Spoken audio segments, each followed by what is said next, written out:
It is Ryan here, and I have a question for you. What do you do when you win?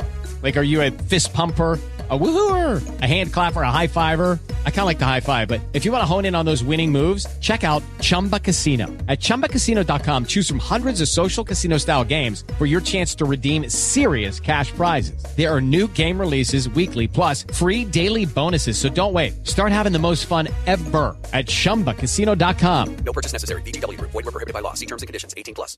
Hello and welcome. It is Eric Erickson here across the nation from Atlanta, Georgia. The phone number is 877-973-7425. If you want to be on the program, but just give me a minute. I just want to talk to you for a minute. I hesitate when I talk about stuff in this way because some people think I'm suggesting I think I'm better than other people, and I don't. If anything, it probably makes me worse.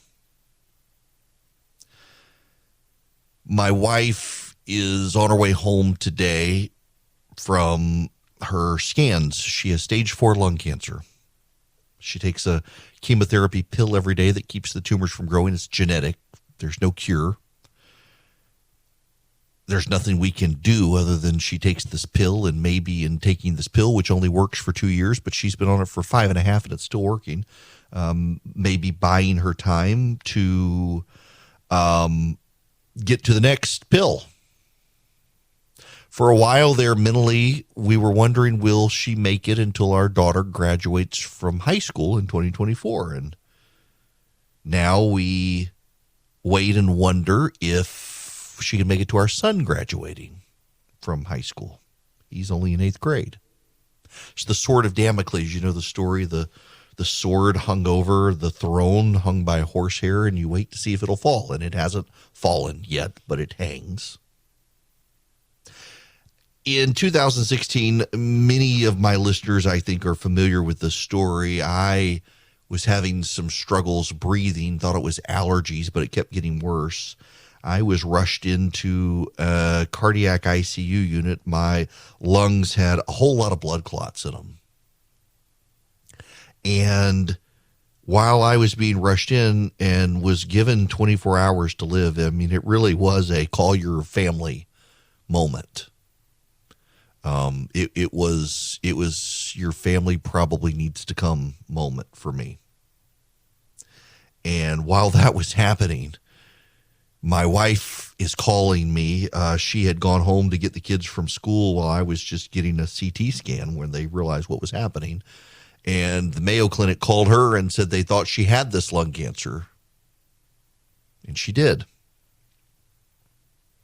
I was, before that moment, very much an online conservative activist. I can still be incendiary and trollish when I want, but I very much was before then. While all of that was happening in 2016, I couldn't bring myself at a moral level to support President Trump for his first election. I just couldn't. It's not that I wanted Hillary to win. I was rooting for injuries, honestly. I didn't want either of them to win. I thought the country was headed off a cliff if these two were the best this country could do. And I just said, I can't vote for either of these people. I just don't like them. I'm a conservative. I'm a Republican. I'm a Christian. I've always taken the position of vote for the best conservative in the primary, vote for the Republican in the general. And here I am. And I can't see myself voting for the guy in 2016. We had people show up at our home while we're going through all of this stuff. My wife being diagnosed with an incurable form of cancer, me being given 24 hours to live. I mean, I'm recuperating. I'm out of the hospital. We have people show up at our home to threaten us. My kids are bullied so bad at their school, our church's school. My daughter is regularly told by kids in her class, because I took that position, that she needed to commit suicide. I mean, literally kids in her class telling her to go kill herself because of my positions. My son shoved into the ground at school. We had to pack him up and move him to a different school. And to this day, feel like the administration at the school really just treated it as no big deal.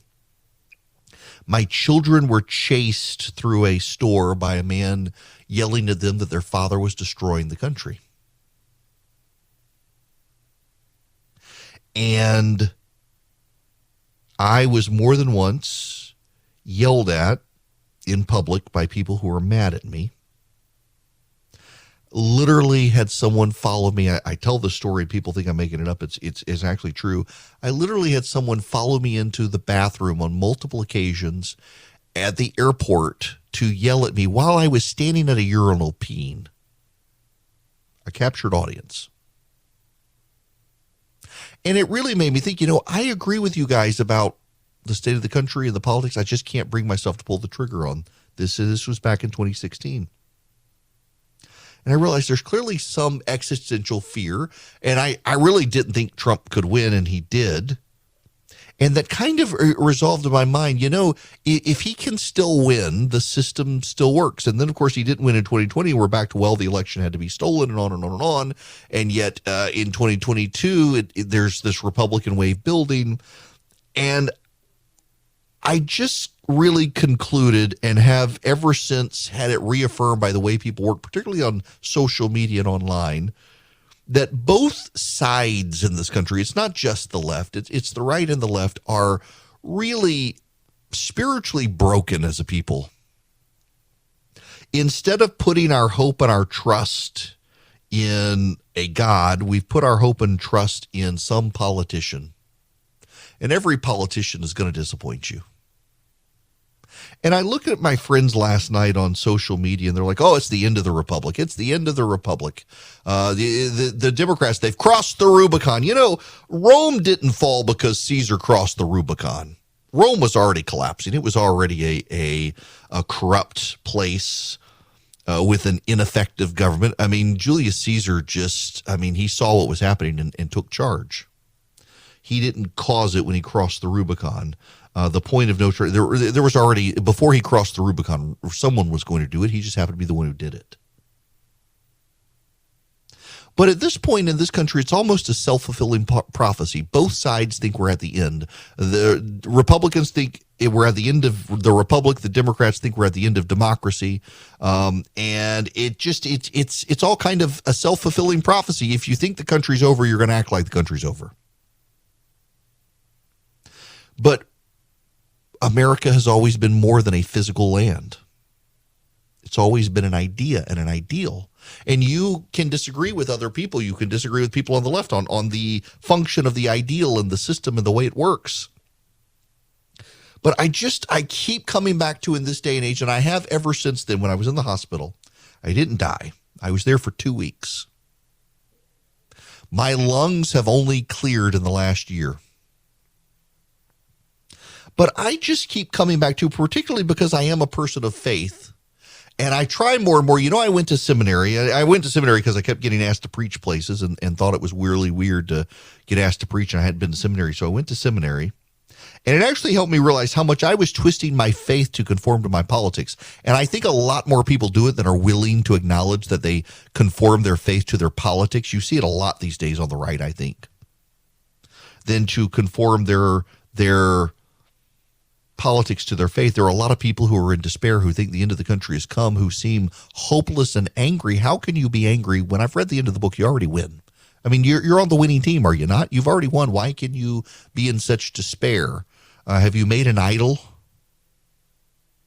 And I come back again and again and again and again and again to the letter that Jeremiah wrote to the Jewish exiles who had been packed up by force and dragged off by Nebuchadnezzar to Babylon.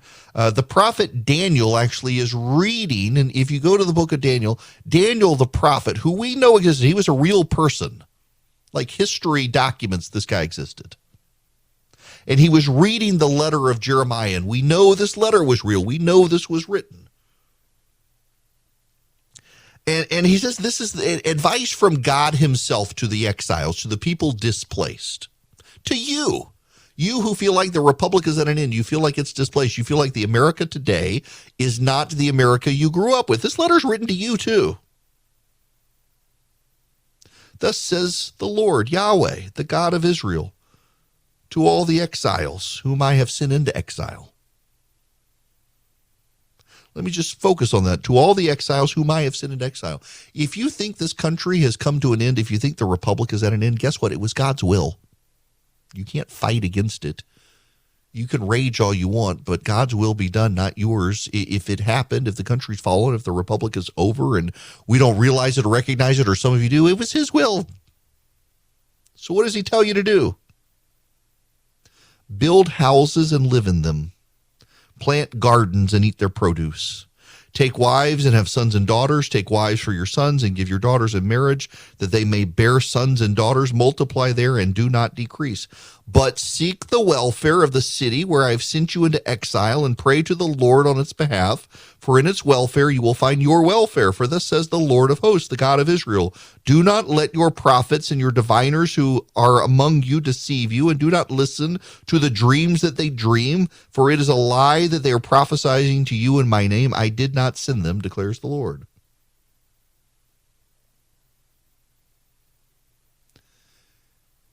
If the republic is at an end, it means Washington is at an end. If you don't live in Washington, why are you so obsessed with Washington? Seek the welfare of where you live. If you really think the country's going to hell in a handbasket, well, you need to focus on where you live immediately. If you're in Orlando, seek the welfare of Orlando. If you're in Jacksonville, seek the welfare of Jacksonville. If you're in Atlanta, Georgia, seek Atlanta, Georgia's welfare. If you're in Springfield, Illinois, seek the welfare of Springfield, Illinois.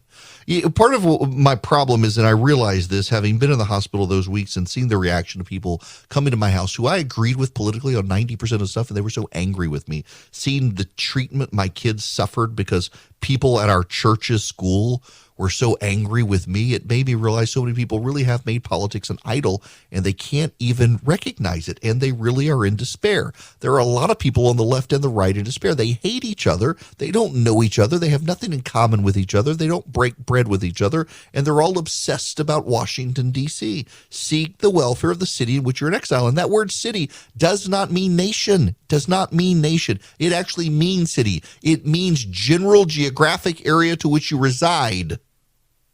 Maybe state, but definitely not nation.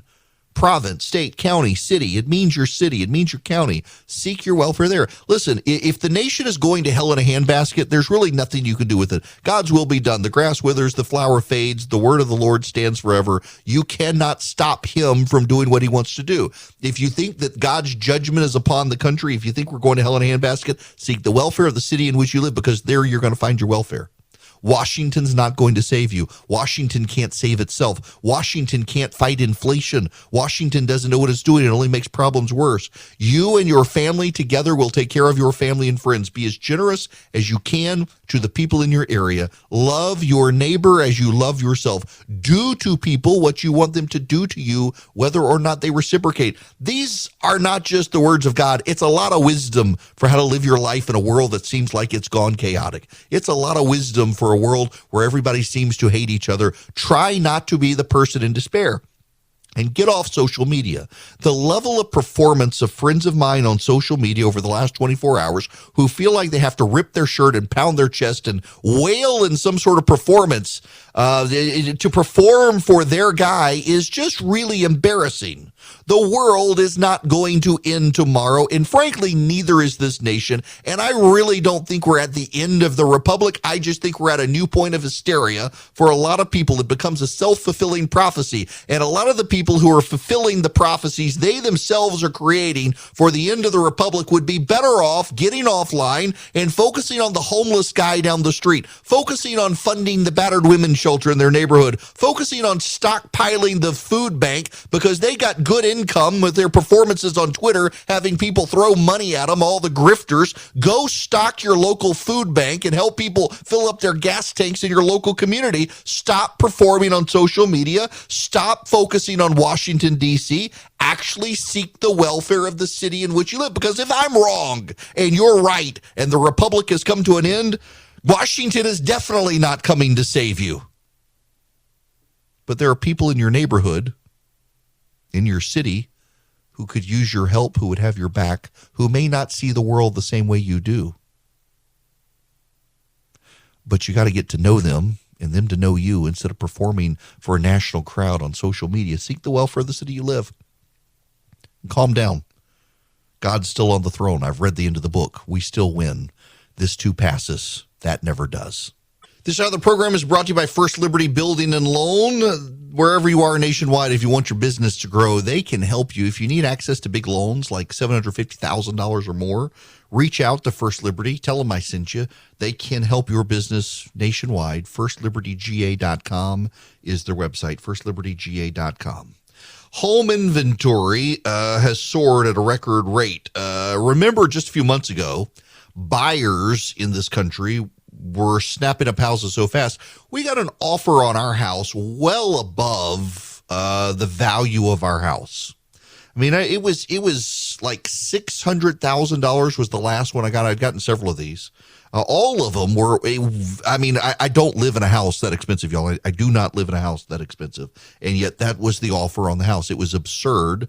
The prices for houses going up. And we didn't, I should have taken it because I don't know that our house is really worth half that. And yet that's what they were after with other houses in our neighborhood. And it probably would have been one of those things that I'd take them up on the offer. They would have done the assessment and said, they're bad. No. But nonetheless, I couldn't even take them up on the offer. There was literally not a place for us to be able to go. We would not have been able to find a new place. Well, now the supply of homes for sale across the nation has grown at a record rate. Another sign, higher mortgage costs are cooling down the housing market. The number of active listings nationwide jumped 31% from a year earlier, a record high increase for a third straight month. The Federal Reserve's effort to curb inflation by raising benchmark interest rates had put the brakes on the pandemic housing freeze. Now, I've heard a number of people say don't expect housing prices to fall. I don't know that I agree with that. And listen, I'm not an expert in this. But if you go back to 2008, 2009, where interest rates had been, and you didn't see a decline in really the demand for houses, and you didn't see a value, well, interest rates were going down, which actually made it easier to buy a more expensive home. Well, interest rates are going up now, so mortgage rates are going up now.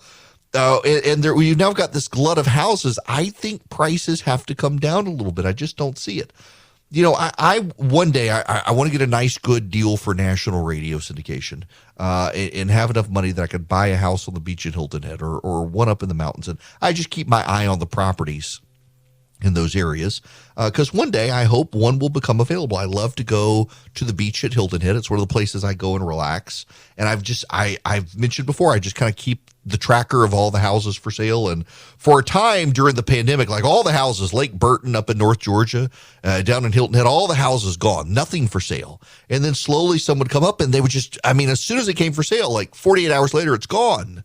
And now I'm starting to see houses coming for sale and they're staying for 2 weeks, for 3 weeks, for a month.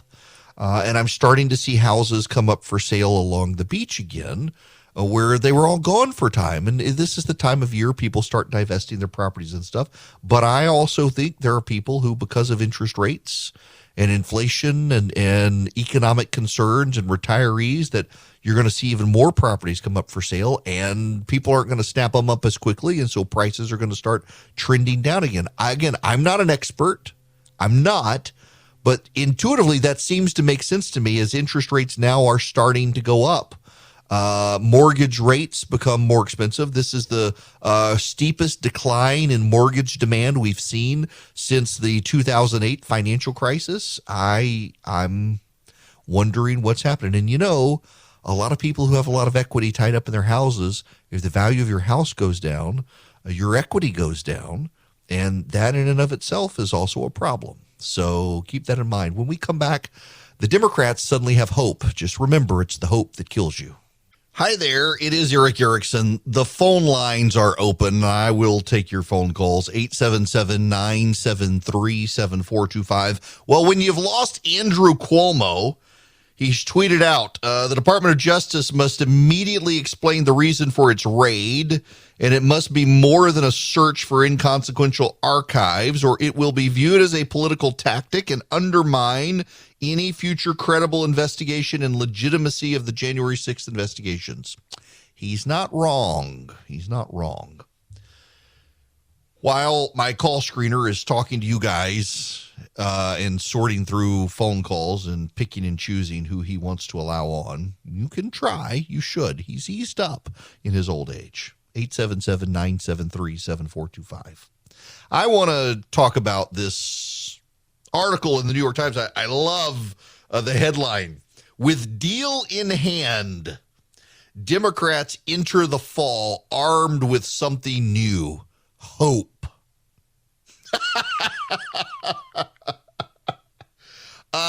If you've watched the TV show Ted Lasso, you will be familiar with the phrase from British football, soccer, it's the hope that kills you. Vulnerable incumbent Democratic senators like Maggie Hassan of New Hampshire are holding events promoting the landmark legislation they passed over the weekend. Democratic ad makers are busily preparing a barrage of commercials about it across key battlegrounds, and the White House is set to deploy cabinet members on a nationwide sales pitch.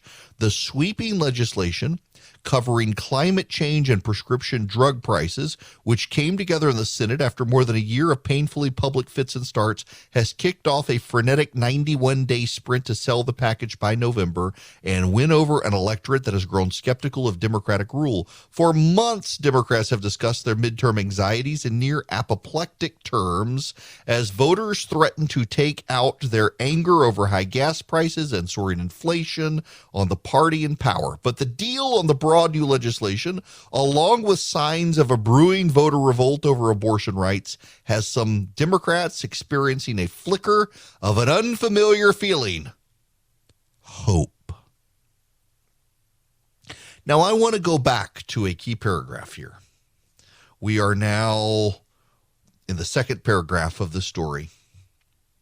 The sweeping legislation covering climate change and prescription drug benefits. What about inflation?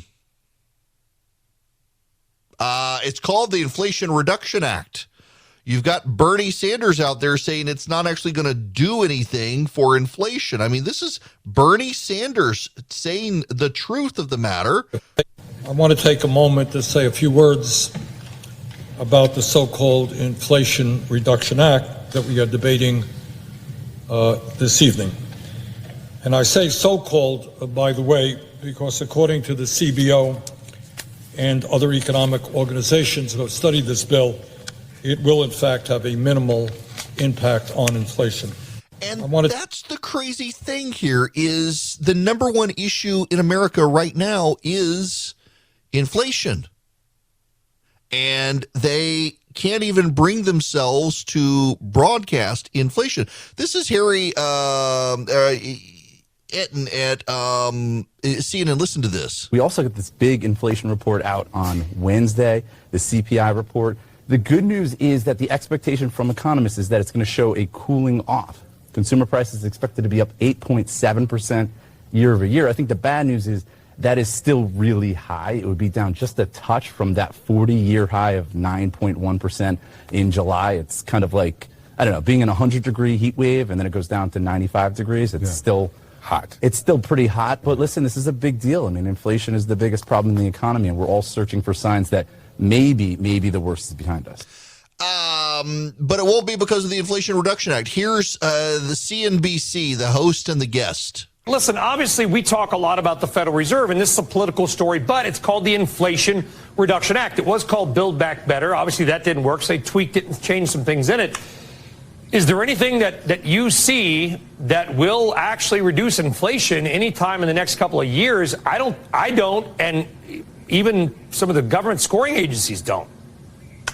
No, I don't see anything that will reduce the inflation rate. There are some things that might reduce prescription drug prices and maybe a couple of other things here or there that'll be good for those people that rely on it. But will that bring down CPI? Will that bring down core CPI to a point where we could actually start to price that in? No, I don't think so.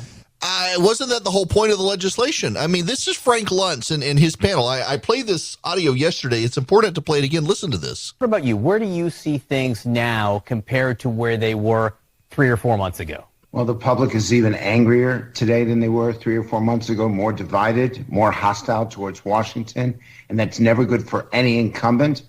But what has not gone away is, and we call it inflation, that's an economic term, it's affordability. Can I afford that extra package of meat? Can I afford to fill up my car? And our polling shows that 1 out of 5 Americans, literally, when they reach the cash register, have to return food because they can't afford the total bill. 1 out of 2 can't fill up their gas tank. That issue of affordability, prices, costs is the number one issue. 1 out of 2 can't fill up their gas tank, and 1 out of 5 have to return stuff at the grocery store because they can't afford to pay their bills. And the Democrats just passed something they call the Inflation Reduction Act, and everyone's talking about it as a climate change bill. They're talking about it as a Medicare prescription drug bill. They're not talking about inflation. They're all acknowledging that it won't actually help. This is really a problem for the Democrats. Suddenly they have hope. Listen, the reason Democrats have hope is that in the past 2 weeks, there have been a series of headlines about the great big wins that Joe Biden has gotten. They're all kind of emboldened by the Kansas vote on abortion. That plays into it. It gave them a level of optimism. The reality is Joe Biden's popularity is around 39%. The gravity of his polling is going to pull down Democrats the closer you get. The Democrats are seeing a rebounding in polling right now, but it's the traditional rebound Democrats see at this time of year. It's not going to last. It's the hope that kills them. For all of these Democrats to say they suddenly have hope, what is your hope on? By the way, you can't even talk about it today because the FBI has sucked all the oxygen out of the room. You got to talk about the FBI and Donald Trump. You can't talk about the hope of your legislation that's passing. And what do you talk about? Do you talk about the 87,000 IRS agents coming after the middle class? No, you certainly don't talk about that. That's what the Republicans will focus on. The Republicans will focus on calling it the Inflation Reduction Act, and no one believes it's going to reduce inflation. They will play the Bernie Sanders clip over and over and over and over. You think there's hope? It's the hope that's going to kill you, people.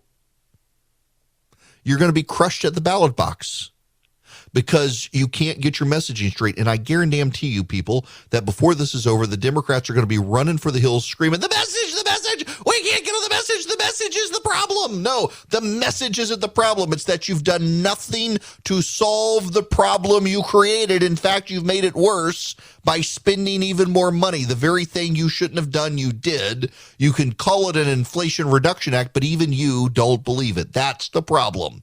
You may have hope now. It won't last.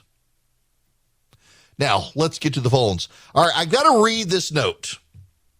This is important. Gail, I'm going to come to your phone call, and I wish you to know how the call screener has documented your phone call. Normally, I get the name of someone calling and what they want to talk about. Here's what I get. Gail just wants to thank you. This is your once-a-year compliment. Enjoy. Won't let anyone else come on to say nice things about you. I made up that last bit, but it's implied. Once a year, my call screener allows someone to say something nice to me, and no one else is allowed to. And I don't know what I ever did to him other than pay him a salary. Nonetheless, Gail, you get to say something nice about me. Thank you for making it through past the jerk.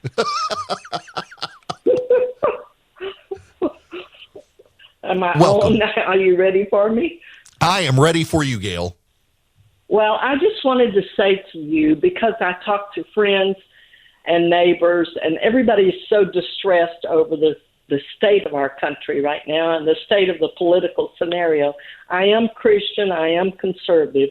I think what you just said a minute ago makes me aware that I am maybe too focused on politics, just what you're saying. Has it become an idol? And I want to tell you that I was widowed 15 years ago, and it helps to have you. I listen to you all the time I can. I am sorry. I probably don't pray for you and your wife as much as I should, but that's okay. It helps me. It reinforces and encourages me to stay hopeful that I am hopeful, because I know this is all in God's control. And I want to tell you how very moved I was earlier when you were talking. Well, Gail, first of all, I really do appreciate it. And I try to be careful because I never want to sound really preachy. But I do sometimes think we all risk making idols of our politics. And so many of my personal real friends have some sort of existential dread about where the country is right now. And all I can do is just remind people God's sovereign. He's on the throne.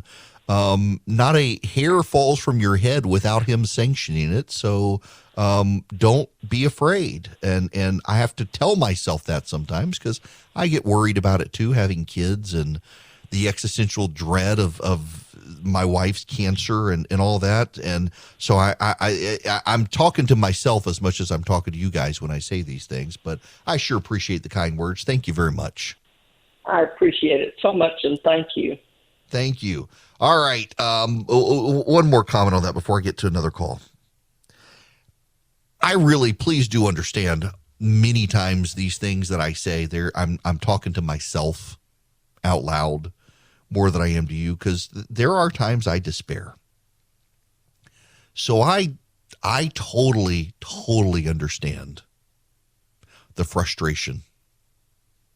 I won't read the text message, but I had a friend this morning text me who really does think this is the whole crossing the Rubicon into the Republic. There's no going back. It's we'll be in the streets fighting momentarily.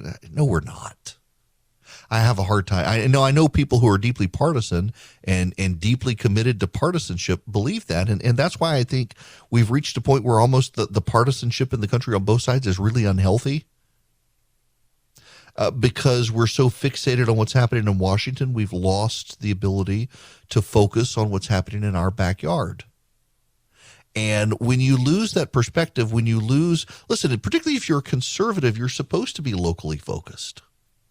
And we're all focused on Washington these days. And there are people who think we have to be absolutely focused on Washington, but you got to be able to multitask.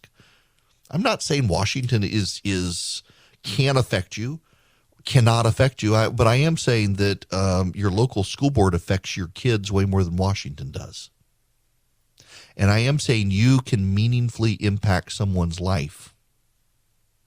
And let me just go to the worst case scenario bit here. Let's say I'm wrong and everyone who thinks this country has collapsed is right. When you hear the histories of wars, you always find that there were, on the bad guy side, the people in towns who took up for the good guys, who rescued people. You hear about the Germans who rescued Jews who otherwise would have died in World War II.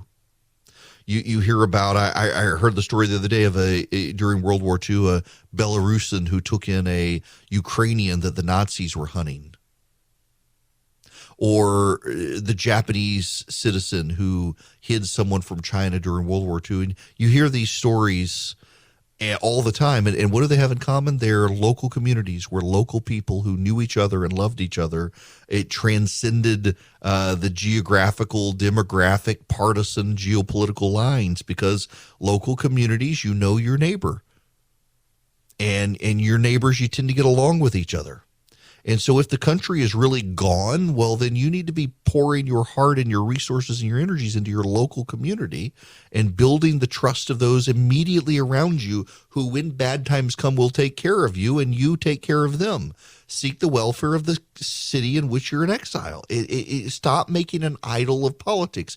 If you live in constant anxiety and anger and existential dread about the state of Washington, I would submit to you, you've made politics an idol. And you probably need to get offline and turn off the news and go into your community and find a homeless shelter or a food bank or a soup kitchen and pour your heart and energy into that and see humanity where it exists in your community and watch the help of neighbors showing up to deliver goods and groceries and serve the poor, and realize there are a lot of good people out there. And then you get home and you look at your 401k and you're a little bit stressed out again. And I totally get that. I do, with the financial situation in the country right now.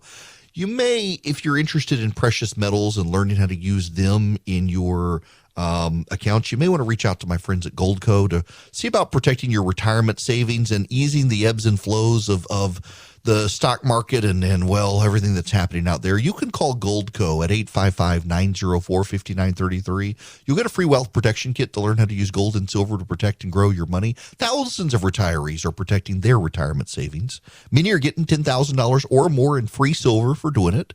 Call my friends at Goldco. Find out how you qualify for their special offer, 855-904-5933. You can also call them by texting Eric. I know it sounds a little odd, call them by texting, but I'll send you back their number. Some of you aren't where you can write down. You don't have a pen. You can't write their 800 number down. So just text the word Eric. This is easy to remember. Text Eric, E-R-I-C-K, to 33777, and I will text you back their toll-free number.